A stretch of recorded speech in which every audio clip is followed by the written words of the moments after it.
पाकिस्तानच्या जलकोंडीसाठी भारताची तालिबानसोबत हातमिळवणी। पाकच्या खैबर पख्तूनख्वा प्रांतात जाणारे पाणी अफगाणिस्तान अडवणार आहे। भारताकडून 236 मिलियनची मदत। इस्रायल संरक्षण मंत्रालयाच्या महासंचालकांची भारताच्या संरक्षण सचिवांसोबत चर्चा। दहशतवाद विरोधातल्या या लढाईत इस्रायलचा भारताला पूर्ण पाठिंबा। ऑपरेशन सिंदूरच्या प्रभावीपणाचे इस्रायलकडून कौतुक।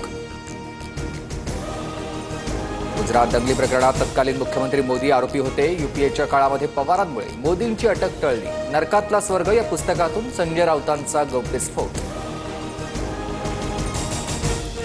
बालवाङ्मय वाचण्याचं माझं वय राहिलेलं नाहीये। मुख्यमंत्री देवेंद्र फडणवीसांचा नरकातला स्वर्ग या पुस्तकावरून संजय राऊतांना खोचक टोला। मुख्यमंत्री देवेंद्र फडणवीस आणि शरद पवार एकाच मंचावर। वानखेडे स्टेडियममध्ये शरद पवार, रोहित शर्मा, अजित वाडेकर स्टँडचं उद्घाटन। तर एमसीए ऑफिस लाऊंजला अमोल काळेंचं नाव। मुख्यमंत्र्यांकडून पवारांचे कौतुक। छत्रपती संभाजीनगरमधील पाणी प्रश्नी ठाकरेंच्या शिवसेनेचा हल्लाबोल मोर्चा। मोर्चातील महिलांकडून माठ फोडून निषेध। आदित्य ठाकरे मोर्चाला उपस्थित।